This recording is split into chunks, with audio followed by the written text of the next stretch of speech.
father told the servants, do whatever he tells you. Standing nearby were 6 stone water jars used for Jewish ceremonial washing. Each could hold 20 to 30 gallons. Jesus told the servants, fill the jars with water. When the jars had been filled, he said, now dip some out and take it to the master of ceremonies. So the servants followed his instruction. When the masters of ceremonies tasted the water that was now wine, not knowing where it had come from, though of course the servants knew, he called the bridegroom over. A host always serves the best wine first, he said. Then when everyone has had a lot to drink, he brings out the least expensive wine. But you have kept the best until now. And verse 11. This miraculous sign at Cana in Galilee was the first time Jesus revealed his glory and his disciples believed in him. Nung nagkatawang tao ang ating Panginoong Jesucristo, yan po ang kauna-unahang himala na kanyang ginawa. Amen. Kaya lang, nakakalungkot yung iba, binigyan ng interpretasyon, maling interpretasyon. Kaya siya gumawa ng maraming alak para maglasing. Amen? Pero wala tayong mabasa dyan na, kaya siya gumawa ng maraming alak para maglasing. But to reveal his glory. And his disciples believe in him. Ilan dito ang naniniwala na kaya maghimala ang Diyos sa lugar na ito, sa umagang ito, mga kapatid? Ilan dito ang naniniwala na sino man sa atin mayroong pinagdadaanan, when we believe in Jesus Christ, when we believe the power of Jesus Christ, hindi lamang sa lugar ng Cana gagawa siya ng himala, sa lugar na ito gagawa siya, pero bago siya gagawa, maniwala ka muna na kaya niyang gawin yan sa buhay mo at sa buhay mo. Amen! Hallelujah! Amen! A miracle can happen in this place. Isipin na po natin lahat ng mabigat na anumang mayroon tayo. Amen? Nagwa-warning na ang MDR at RMC. Mag-ingat na kaya andyan na yung malakas na bagyo. Sino po dito kinakabahan? Sino dito ninenervyos? Sino dito walang bigas? Andiyan si Sister Era. Thank you, Sister Era. Salamat sa ating pong Panginoon. Salamat kasama namin kayo. Kasama ka namin ngayon. Kasama ka namin ngayon. Sa bagang ito. Ang himala ay hindi lang sa bayan ng Israel. Ang himala hindi lang sa simbahan. Ang himala kung nasaan kapag ang tao mayroong paniniwala sa ating pong Panginoong Jesucristo. Kaya sabihin mo sa iyong katabi, hindi talaga sayang kung bakit nandito ka.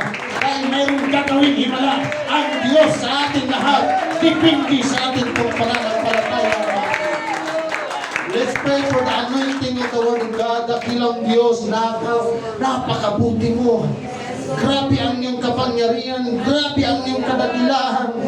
Diyos ka na walang katulad. Sumasamba kami sa iyo, Panginoon. Yumuyuko kami sa iyo, Panginoon. Nagpapakumbaba kami dahil napatunayan namin sa aming sarili na walang Diyos na kapantay na katulad sa iyo. Nag-iisa ka lamang mula noon hanggang ngayon. Tawarin niyo po kami at linisin sa lahat ng aming mga kasalanan at karunihang nagagawa na hindi kaya-aya sa iyong paningin, Panginoon. Salamat. Hallelujah na nandirito ang karamihan, majority. Halos lahat nandirito ang mga kapatiran, Panginoon. Amen. Hindi dahil sa natakot sa bagyo, kundi hindi na kayang hadlangan ang bagyo, ang pagtitiwala ng bawat isa sa iyo. At ako'y naniniwala na hindi masasayang ang araw na ito, hindi masasayang ang pagsamba ng mga kapatiran. Naniniwala kami sa iyo, kung naghihimala ka sa bayang Israel, mayroon kaming himala na gagawin. I-anoint po ang iyong mga salita, i-anoint niyo po ang iyong tagapagturo, tagapagsalita. Magharing ka sa aming kalagitnaan, pagpalain mo ang lahat, maging ang aming kapitbahay, Panginoon. Kiniklaim na namin ang himala na nararapat sa bawat isa sa amin. In Jesus' mighty name we pray. Amen. Palakpakan natin ang Panginoon. Malakas na palakpak na yung puso natin are prepared na tumanggap ng mga langit na pagpapala. Hallelujah. Lumabay ka ng tatlo at sabihin sa Kanya, hindi pa ako pumunta rito, pinagpala na ako ng Panginoon. Hindi pa tayo nakapunta sa lugar na ito, pinagpala na tayo ng Panginoong Diyos. Kapatid, amen? Please be seated po. Hallelujah. Sa panahon po ng ating Panginoon Hesus, sa kultura po ng mga Hudyo, ang kasal po ay isa sa pinakamasaya or pinakamahalagang okasyon sa kanilang kasaysayan. Yung kasal natin sa Pilipinas, mga kapatid, minsan oras lang, minsan kalahating araw lang, tapos na ang kasiyahan. Pero sa kanilang kapanahunan, ang kasal po ay tumatagal ng 1 linggo. Tumatagal po ng 7 araw. Kaya kung ikaw ang asawang lalaki, ang magtagaroon ka, ang maghanda ka talaga ng pera, Sister Jet. Iruin mo naman, 1 linggo mong gagastusan. Ang pamilya ng babae, ang mga kaibigan mo, 1 linggong gagastusan. Yung alak po para sa kanila, yung wine para sa kanila ay simbolo po ng pagpapala. Simbolo ng kagalakan. Ngayon ang alak, simbolo ng kaguluhan. Pero nung time nila, ang alak po ay simbolo ng kasaganahan na nagmumula sa atin pong Panginoon. Kaya po sa panahon ng kanilang kasal, pag maubusan ng alak po, ay ito po isang matinding kahihiyan. Nakakahiya po sa mga bisita, sa pamilya ng babae, maging sa iyong kabarangay. Dahil po, kapag ikaw ay nagkulang ng paghahanda, nagkulang ka sa alak, para bagang hindi mo na nirespeto o nilabag mo ang dangal ng pamilya ng mapapangasawa mo. Alam niyo po, sa Pilipinas, napakapalad ng mga lalaki. No? Napakapalad. Wala nang malaking gastusan malaki. Praise God. Hallelujah. At kung sabi, praise the Lord. Praise the Lord. Sa kanila po, mga kapatid, pag kinakasal, hindi lang kapitbahay ang iniimbitahan. Halos buong barangay. Kaya malaking problema po yan. Mahabang paghahanda po yan, mga kapatid. Kaya yung kasalang ito, mapapahiya na dapat yung lalaki. Pero salamat na doon ang ating pong Panginoong Hesus. Marahil sa mga oras na nauubusan na ng alak, ang tagpong ito, ang kasalang ito, hindi na may pinta ang mukha ng lalaki, hindi na siguro ma-drawing kung ano ang kanyang itsura, yung pangamba ng kanyang nararamdaman. Pero sa gitna ng malaking kahihiyan ang kanyang kinaharap, salamat na doon ng ating pong Panginoong Hesukristo. Hindi siya napahiya na luwalhati ang ating pong Panginoong Hesukristo. Every time na tayo po'y sasamba, na tayo po'y may nagtitiwala sa ating pong Panginoon, hindi po napapahiya ang Diyos na ating pinaglilingkuran, napapahiya ang kaaway. Dahil akala ng kaaway, hindi natin mararamdaman ang kapangyarihan at ang presensya ng Diyos. Amen. Alam niyo po, minsan po sa atin pong mga buhay, dumarating sa punto na minsan nagsimula tayo sa masaya at ang kasunod ng kasiyahan ay kalungkutan. May mga panahon na masaya tayo sa ating pagpaplano, masaya tayo sa ating mga tagumpay, masaya tayo sa ating mga pangarap, pero hindi po natin maiiwasan na minsan dumadating ang kakulangan sa atin pong mga buhay. Pero tingnan niyo po po ang mensahe ng talatang ito. Pwedeng magkulang tayo ng lakas, pwedeng magkulang tayo ng pag-asa, pwedeng magkulang tayo ng pananalig, pwedeng dumating yung sitwasyon sa buhay natin ang naranasan ng lalaking ito, pero sa kanyang kawalan, doon mismo sa lugar na wala siya, doon din mismo kumilos ang ating Panginoon para yung wala sa kanya ay bibigyan siya ng ating Panginoon. At ito mga kapatid, this is an overflowing blessing. Grabe ang pagpapalang ito. Hindi lang isang buting alak, hindi lang isang litrong alak ang ibinigay ng Panginoon. Sobra-sobra pa. Kaya sino man sa umagang ito, mayroon kang pagkukulang. Pag-uwi natin sa ating bahay, kung mayroon tayong pananampalataya, magulat ka, yung kulang mo pala, pag-uwi mo, sobra pala ang ating pong matatanggap sa pangalan ng ating pong Panginoon sa Kristo. Amen. Dahil kung mapapansin po natin sa Bible, kumikilos po ang kapangyarihan at ang himala ng ating pong Panginoon sa mga sandaling ang mga tao ay nauubusan na ng kanilang mga pangangailangan. Amen? Praise God. So grabe ang ginamit ng ating pong Panginoon. Tubig.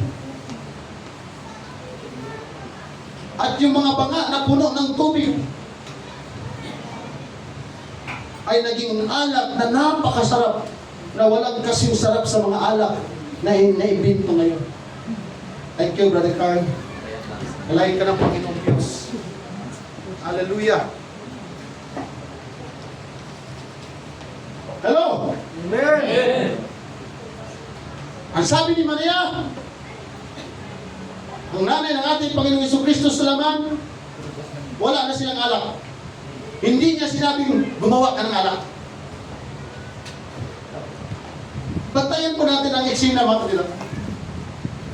Nung nakita ni Maria na nagpuproblema na yung kinasal na lalaki, ang sabi ni Maria, wala na silang alak. Hindi siya nag-utos na gumawa ka ng alak. Bakit niya sinabi yun? Wala na silang alak. Dapat ang sinabi niya, gumawa ka ng alak. Ibig sabihin, mayroon siyang pagtitiwala na hindi na niya kailangang utusan ang Panginoon.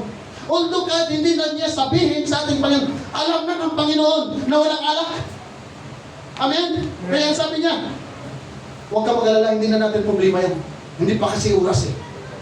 Pero pag dumating na yung oras, amen, na ma-reveal na mahayag na sa kanila na ang ating Panginoong Hesus pala ay hindi lang pala basta nagkatawang tao, kundi makapangyarihan to reveal His glory. Kaya natanyag yung kanyang ginawa. Unang himala ng kasaysayan na hanggang ngayon hindi kaya kalimutan ng tao na kahit saan ipapangaral ni kahit sino man na totoo ang kasaysayan ito mga kapatid. Amen. Amen? Kaya sa umagang ito, kapag tayo dumulog sa Panginoon, i-challenge natin mga kapatid, ibahin din natin minsan ang ating paglapit sa Panginoon. Lord, huwag natin sabihin, Lord, bigyan mo ako ng pera. Minsan, ganun ang prayer natin. Lord, bigyan mo ako ng pera, bigyan mo ako ng bigas, bigyan mo ako ng pagkain, bigyan mo ako ng pamasahe. Maganda mga kapatid, lumapit tayo sa ating Panginoon at sabihin natin sa Lord, Lord, wala na ako. Lord, wala na ako. Lord, wala na akong pera. Lord, wala na akong masahe. Wala na akong mga pambayad sa bayarin. Amen? Hindi po yan pagreklamo. Pag sinabi natin yan sa Panginoon, pag lumapit tayo na ganyan ang ating sinasabi, pananampalataya po yan na wala na talaga tayo mga kapatid. Amen? Kasi pag hinahayag natin sa Panginoon, yung mga bagay na wala tayo, doon kumikilos ang kapangyarihan ng Panginoon sa mga bagay na wala tayo. Kaya marami pong mayayaman, minsan hindi nila nararamdaman ang kapangyarihan ng Diyos. Dahil akala nila lahat ng bagay meron sila. Akala nila lahat ng bagay masolusyonan ng pera nila. Pero sa tagpong ito mga kapatid, pag sinabi natin na wala na tayong magagawa, kundi umasa na lang tayo sa Panginoon, mararanasan mo, makikita natin, mararamdaman natin na sa panahon na wala ka, sa panahon na ubos tayo, ipapakita sa iyo ng Panginoon na hindi natin pagsisisihan, na nagtiwala tayo at naglingkod sa kanyang mga kapatid. Dahil mayroon po kayang ibigay ang Diyos, mayroon po kayang gawin ang Panginoon na hindi kayang gawin ng tao. Bakit po naging alak yung tubig? Because of obedience. Kung hindi sumunod yung mga tao, nalagyan ng tubig, yung mga mayroon kayong alak mga kapatid. Di ba? Bihira naman ang Panginoon. Bakit tubig? Hindi ba pwede maghanap na lang sila ng alak? Hindi ba pwedeng gawin kaagad na ng Panginoon na alak yung tubig? Dito natin makikita mga kapatid na kapag ang taong masunurin sa Diyos, ipapakita din ng Panginoon na totoo yung kanyang kapangyarihan, totoo yung pangako. Minsan ang pagpapala ng Diyos, mga makalangit na pagpapala, minsan hindi natin natatanggap ang ating mga prayer kasi minsan nagmamangkol tayo. Yung pastor na Hillview, puro na lang prayer yung sinasabi. Eh wala mo na kung ibang may turo sa inyo mga kapatid, kundi magtapat, mabuhay na may kabanalan at manalangin para lumapit sa Panginoon. Amen. Amen. Kasi kung kaya lang ako mag-magic, magmamagic na ako. Pero okay, nagtitiwala din sa Panginoon, mga kapatid. Bakit ko po lagi sinasabi na pag lumapit tayo sa Panginoon by prayer? Kasi prayer man lang din ang aking ginagawa pag lumapit sa Panginoon. Amen. Alam niyo po mga kapatid, si Pastora masarap katabi sa pagtulog yan. Kasi mamaya-maya pag prayer yan, gigising yan, iihi, prayer. Pagkatapos, prayer. Puro prayer yan. Amen. Kahit high blood na, alam na yung dago ko, Pastor, 140. Prayer. Dahil prayer lang ang solusyon ng lahat. Pero pag wala tayong pagsunod, nagsasawa na ako ito pag-pray, Pastor. Tinatamad na ako mag-prayer, Pastor. Alam niyo po, kung naka-attend lamang kayo sa online prayer meeting, dumadating minsan sa buhay natin na dilip na tayo. Nahihirapan na tayo. Kaya nga ang solusyon ng iba, sabi ni Brother Jimenez, nagpapakamatay kasi hindi kaya. Pero ikaw at ako, Kristiyano tayo. Amen? Kung may magagawa ang Diyos noon, may magagawa siya ngayon. Kung naghiwala siya noon, maghiwala siya ngayon. Ang gagawin natin, mga kapatid, sumunod. Amen. Puro lang tayo hingi, hindi tayo nagpa-pray. Puro lang tayo hingi, hindi tayo nagpapasalamat. Puro tayo hingi, hindi tayo sumasamba. Sambahin muna natin siya. Magpasalamat tayo sa Kanya. Manalangin tayo, mga kapatid. Purihin natin siya. Amen? Amen. Hindi dadaloy ang tubig ng gripo kung hindi mo bubuksan. Amen. Pag pinuksan mo, dadaloy ang gripo. Amen? Amen. Praise God! Pag hindi bubuksan ng Diyos, yung mga biyaya niya para sa atin, mayroon ba tayong matatanggap? Oh. Kita, biruin mo, kailangan nila ni Sister Joy 200,000. Mayroon ba dito sa atin kayong magbigay ng 200,000? 350, Pastor. 350,000? O kita? Hallelujah! Sa isang taong katulad ko, sir, na mahirap, napakalaki na yung 300,000 na yan. Amen? Baka nga 70 pesos, wala tayong naibigay sa kanila eh. Pero tingnan niyo po, alam ng Panginoon na ikaw at ako, walang 300,000. Pero mayroon siyang gagamitin iba to supply your needs, to supply our needs. As long na mayroon tayo pagtitiwala sa Panginoon. Amen? Alam niyo po, nung pandemic, napakasayang kasaysayan ang buhay namin ni Pastora D. Pandemic, napakasayang kasaysayan yan. Dahil nung wala pa nga pandemic, Sister Miser, halos wala na kami makain. Tinitingnan ko si Pastora, parang namumutla na. Oh. Pero anong ginawa ng Panginoon siya? Si pandemic eh. Wala ka maasahan. Nandito ba Sister Kate? Ay, Sister Kate, Sister Helen, pupunta sa bahay. Magdala ng bigas, magdala ng itlog, magdala ng ulam. Napakaraming milyonaryo, maraming milyonaryo, may kamag-anak akong milyonaryo, may kamag-anak akong may pera, pero walang binibigay mga kapatid, wala man lang magsabi, pinsan, wala ka bang makain dyan, ito, may chikas ka ba? Pero yung mga tao mga kapatid, na hindi mayaman, wala, pero pag ginamit ng Panginoon, naluluwalhati ang Diyos. Kahit pagtinig sila sa Sister Kate, o Pastor, pagpasensyaan nyo na to. Praise God. Maging kayo lahat, mga kapatid. Pag nagkasakit ako sa bahay, yung ating EMD President Caripas, may dalang sinigang. Kung hindi ako naglingkod sa Panginoon, mayroon pa tayong maranasan ganyan, mga kapatid. Ni kapitbahay mo nga, hindi ka matulungan ng asin. Pero pag naglingkod tayo sa Panginoon, at lang na mayroon tayo prayer, at lang na mayroon tayo pagtatapat, nire-rescue ka ng ating Panginoon.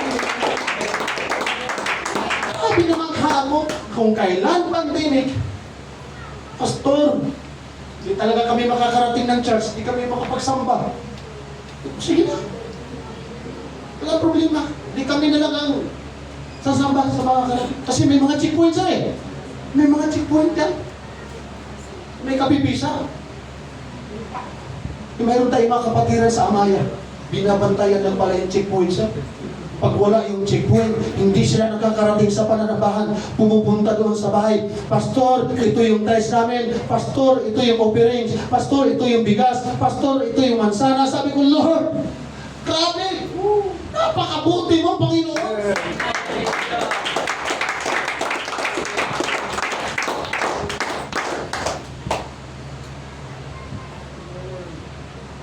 Tiyangin ako sa Panginoon, sir.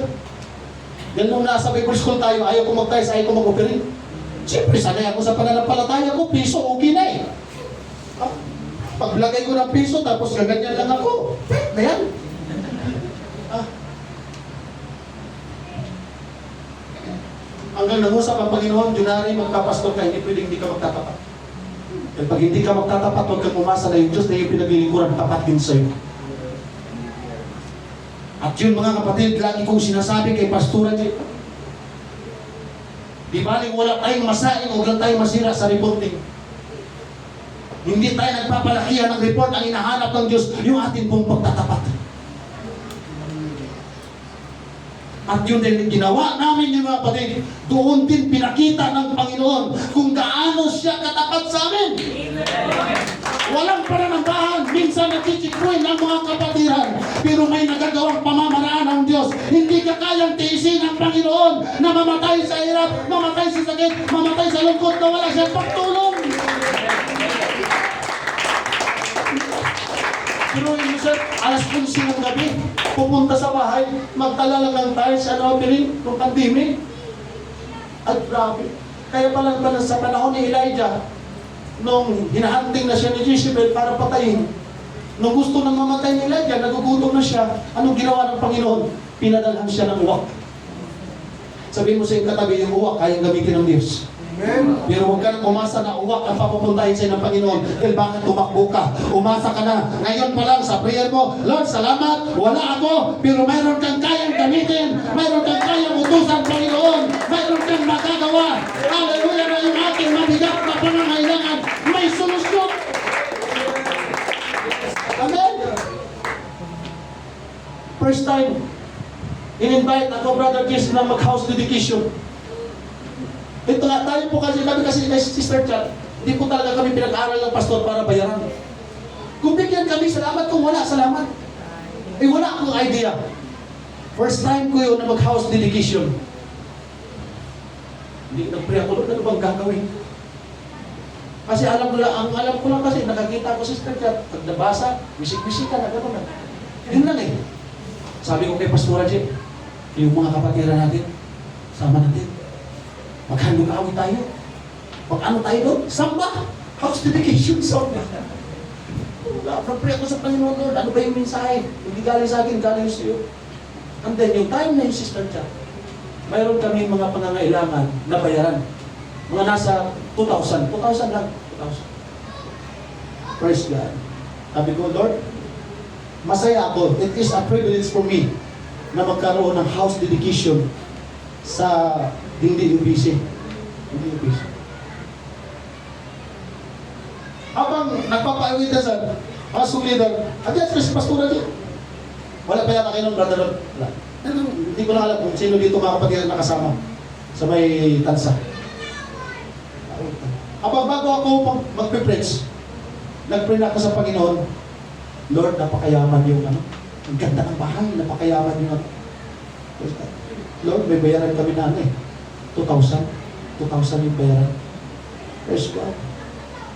Pero kung walang ibigay, okay lang, basta maluwalhati ang iyong pangalan. Maral ako doon sir, house dedication, kulang na lang mag-altar call. Kulang na lang mag-altar call. Amen. Kaya yung host ng event nagulat. At hindi pala dito pag house dedication. Nare-revive ang tao. House dedication. Nagpuri sila, may umiiyak. Nagpasalamat sa Panginoon. Amen. To make the long story short, praise God, may binigay. Sabi ko, Una po kasi hindi naman ka, di, pastor, pagpasensyahan mo ngayon, pastor. Hindi, nilagay ko sa sobre. First time, naghanap ako ng CR. Sabi ni pastora, pastor, nakita ko yan.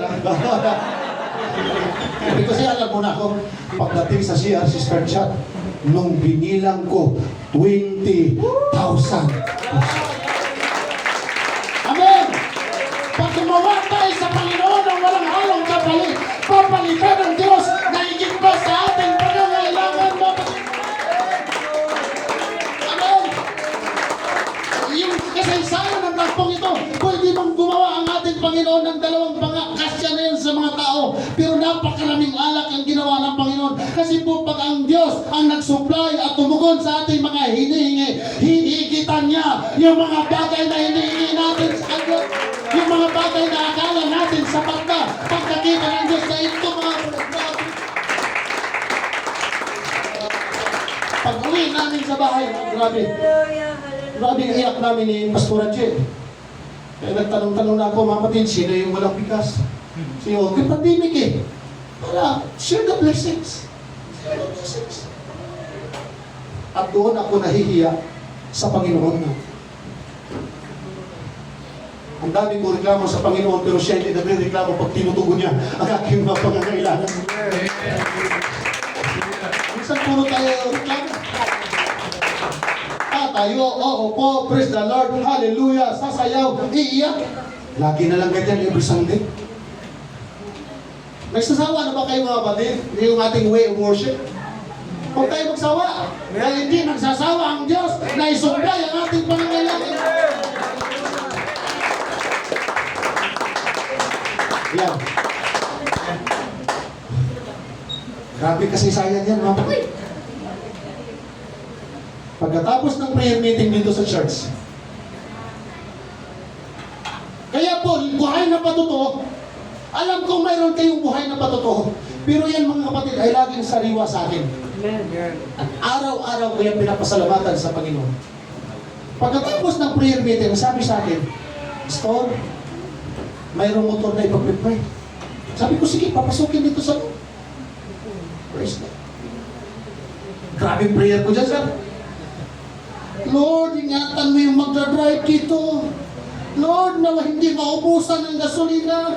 Lord, na hindi manakaw yung motor.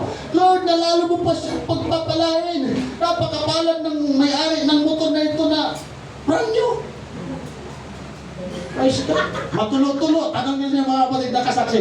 Matulo-tulo yung mata ko sa prayer. Grabe. Sabi ko, Lord, grabe. Hindi sila pastor, pero may motor sila. Ako kalagkaray yung president, pero hindi ko na pinarinig sa kanila yun. Isip ko na yung mga kapatid. God. Tapos pagkatapos ko mag-pray, sabi sa akin, Pastor, kung ikaw ang magkakamotor, gusto mo rin motor, ay, yan ganyan, okay na. Eh, kakulay sa damit ko eh. Sabay bigay sa akin, Pastor, sa'yo talaga yung motor na yan.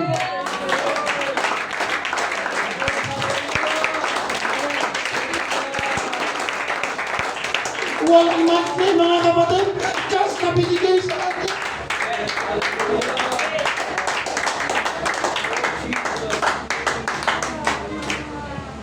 Mabuti ba ang Diyos?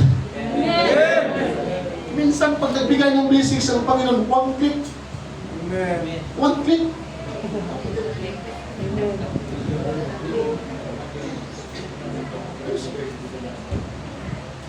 Pero bago binigay ang motor na yan, hindi mo na ako magkakaroon ng motor. Wala akong license, Sister Chat eh. Pero mo, tawid-tawid ko yung mga gawain dito, sir. License lang, wala akong pagkuha ng license. Sabi sa akin, ano bang pangarap ko, Pastor? Nawa, loobin ng Panginoon na magka-4 wheels kami kung loobin ng Panginoon. May nagbigay pang license, sir, hindi pang motor. Sir, sabi sa akin, Pastor, yung pang license na yan, kasama na pang 4 wheels. Eh magkano? Halos nasa 17,000. Yung wallet ko mga kapatid. Halika brother, halika. Halika. Brother, halika. Halika dito. Sekreto lang natin dalawa, tingnan mo. Magkano laman? Oh. Ha? Wala kang laman. Payat yan mga kapatid. Wala talagang laman yan. Amen? Pero tingnan niyo po yung hisura ko ngayon mga kapatid. May pera, wala. Wala akong pera. Pero yung pinaglilingkuran ko marami. Wala akong pang-license na pang-motor. Pero meron siyang kayang ibigay na pang-license na pang-4 wheels. Ganun po, pagtugon ng ating pong pera.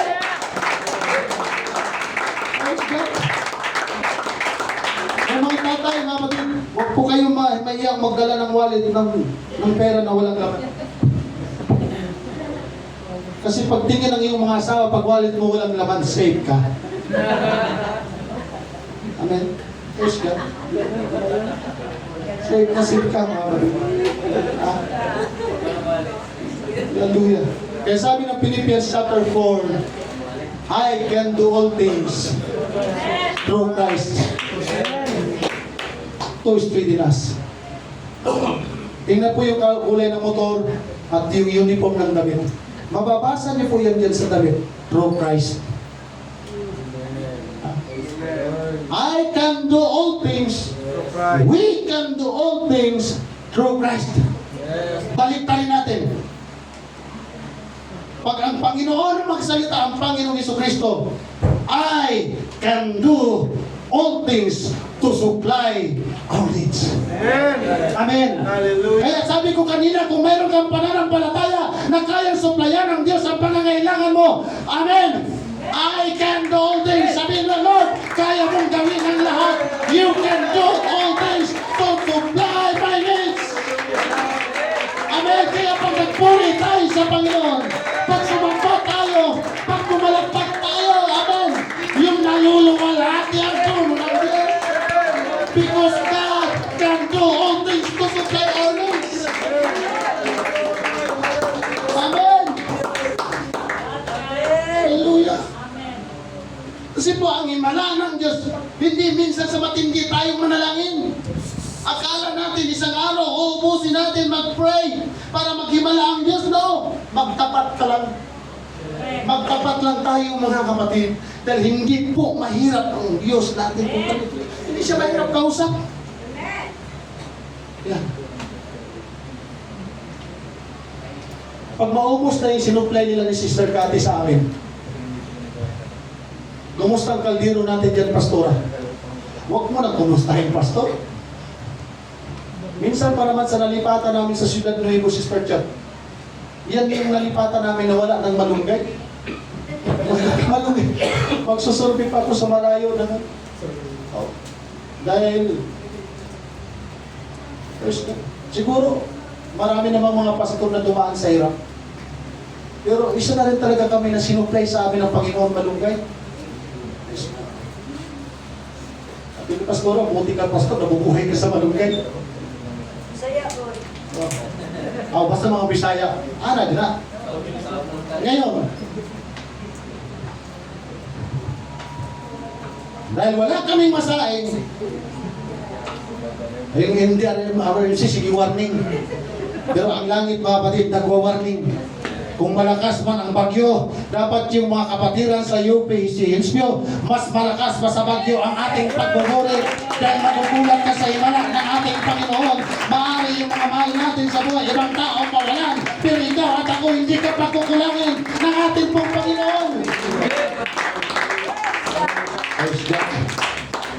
Hallelujah. Minsan wala kami pang gasolina, lakad kami ni Pastor. Pag umuwi ng bahay, pag wala makain, mumutla man yung sa Pastora. Pastor, may nagsabit. Praise God. Ano mga kapatid? Hindi lang yan isang beses may nagsabit yan. At hanggang ngayon, Sister Chat, walang umaamin sa amin kung sino nagsabit. Doon pa naman sa sinasabitan niya, ang daming mga bata dyan na pwedeng kunin. Hindi namin alam kung gaano katagal na siya nakasabit dyan. Wala din namang taong nagbantay. Wala din nag-chat sa amin, Pastor, mayroon kaming sinabit sa pintuan. Amen. Kaya nga sabi, nagsising ako, Pastor eh. Iba yung pintuan ng bahay natin. Oo, dapat may ganyan pala sabitan. Kaya siguro walang nagsasabi to, walang sabitan eh. Oo. mga kapatid, sa magpapagawa ng bahay, oo, payo ko na, maglagay na kayo ng sabitan. Dahil pag walang sabitan, anong isasabit? Amen? Kung walang ilalagay, kung walang mapaglagyan, anong ilalagay? Tama? Nung sinabi dyan, oh, praise God, pastora, may bigas. Kahit walang ulam, mayroong suka dyan, kalamansi, tuyo, kasi pwede na yan. Pagbuhos ko, sir, bago ko malagyan ng tubig, mayroon palang nakalagay, Sister Chat, na pambili ng ulam. Amen? Hindi ko lang mabigay ang Panginoon. Grabe ang Diyos! Pagpag-supply mo, kapatid. Amen! Kaya yung himala sa lugar ng Kana, kung saan yung tubig ginawang alak ng ating Panginoon sa lugar na ito, kasama natin siya. Kung mayroong mga bagay na kayang baliktarin at gawin ang Panginoon, mayroon din siyang gagawin sa umagang ito. Dahil ang sabi ng Bible, ang Diyos hindi lang nagimala sa bayan Israel. Saan mang mayroong nagkakatipon na 2 at 3, kumikilos ang Diyos at pwedeng magimala ang Diyos. Kaya kung ikaw at ako, mayroong pangangailangan na mabigat at himala na lang ng Panginoon ang kayang gawin. Manalig ka, manampalataya ka, sabihin mo, Lord, wala na talaga, hindi ko na kaya, ubos ka, at hayaan natin na kumilos ng ating pong Panginoon. Amen! Kaya, i-ready po natin ang ating mga sarili, ang ating pong mga puso, mga kapatid. Dahil ang himala ng Diyos ay hindi nakatali sa isang lugar. Ang himala ng Diyos ay hindi lamang nakasabit sa pintuan ng bahay namin, tinitirhan dati. Ngayon din mayroong gagawin ang ating Panginoon. Amen! Amen! Hallelujah! Kailangan lang natin yung presensya ng ating Panginoon. Dahil kung wala dito ang Diyos, sino maghimala? Right. Amen? Walang maghimala dito sa atin, walang kakayanan. Kundi ang Diyos lamang, mga kapatid. Pero sabi ng Bible, for with God, nothing shall be impossible. Amen. Sabi mo siya katabi, may problema ba ka ba? Mabigat ba talaga problema mo? Imposible na magsolusyonan ang problema mo? Ngumiti ka! Dahil hindi imposible yan! Posible yan, sabi ng Bible! Amen!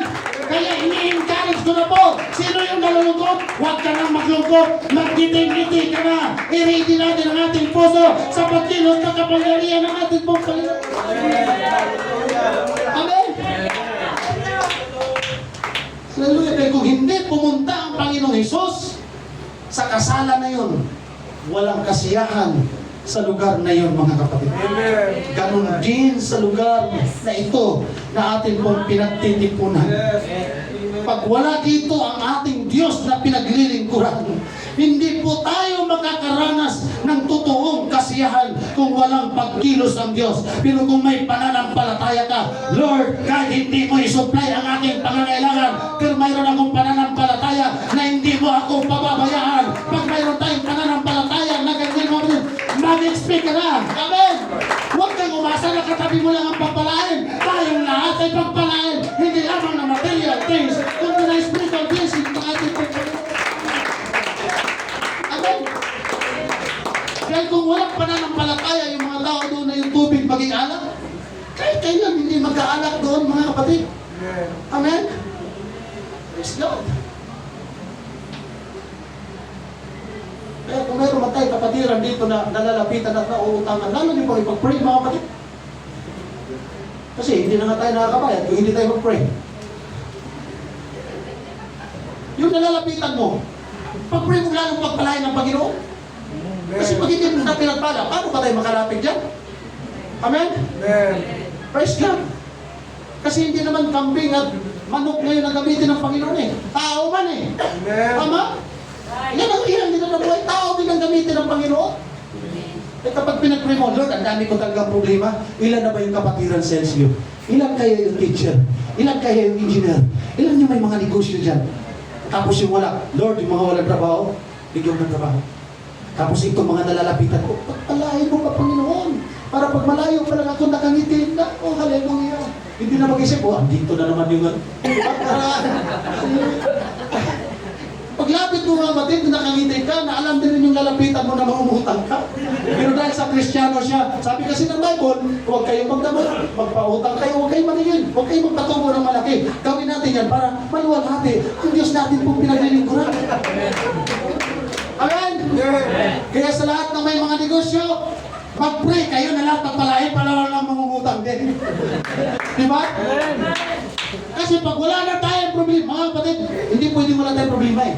Kaya hindi inuubos ng Diyos ang ating mga problema. Kasi pag mawalan tayo ng problema, mawalan ng tao ang simbahan. Sino bang sisimba wala tayong problema? Tama? Kaya salamat, sabihin mo sa iyong katabi, salamat sa Diyos, mabigat ang problema mo. Salamat sa Diyos, mayroon tayong sakit. Salamat sa Diyos na mayroon tayong problema. Nang dahil sa ating mga problema, napuno ang simbahan. At kapag puno ang simbahan, bababa at kikilos ang Espiritu ng Diyos.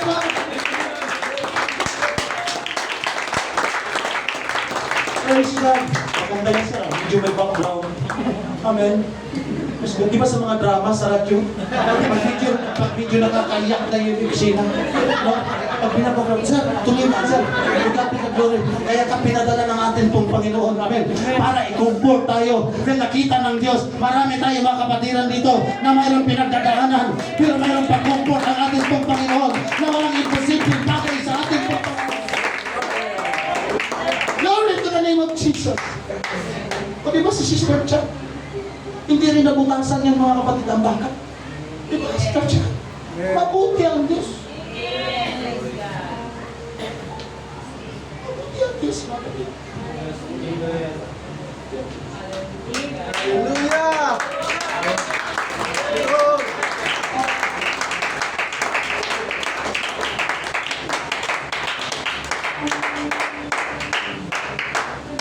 Minsan po may ginagawa ang Diyos sa buhay natin na akala natin, minsan hindi natin nararamdaman.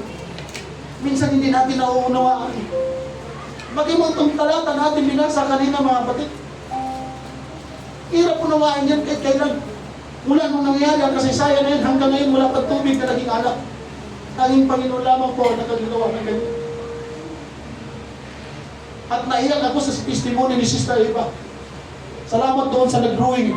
Brother Rod, grabe yung drawing niya na yung picture na yun. Pero ang daming mga lumabas na mga patuto. Sabi ni Sister Eva, 20 years na, mahigit, na tinaningan ako ng doktor. So ngayon, kasama pa rin natin si Sister Eva, mga kapatid. Because,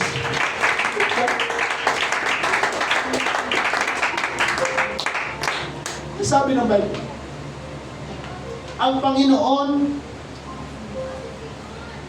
ngayon ang Panginoon ay ang Espiritu. Espiritu hindi nakikita, hindi na nahahawakan. At kung saan naroon ang Espiritu ng Panginoon, naroon ang kalayaan. Anong kalayaan? Ang kalayaang magpuri. Ang kalayaang humingi sa ating Panginoon. Kapag naroon ang Espiritu ng Diyos, naroon ang lugar na pinakamasaya, mga kapatid. Dati, ang akala ko pag piyesta, pag may artista, masayang lugar. Uutusan ako ni Mama, iiwan ko si Mama. Punta ko doon sa Boulevard. Dahil gusto kong mag-artista, mga kapatid. Praise God. Hallelujah. Kung ako'y nag-artista, Brother Gilbert, hindi pwedeng maging bida. Baka pang horror pwede pa, mga kapatid. Pero ikaw at ako, bakit hindi tayo naging artista? Dahil ikaw pala at ako ang hinahanap ng ating Panginoon para magsama-sama sa lugar nito. Para luwalatiin ang pangalan niya. Dahil kung walang tao, walang himala. Kung walang taong pagsabat, walang taong mananampalataya, walang himala ang ating Panginoon. Tayong lahat ay tumayo, mga kapatid.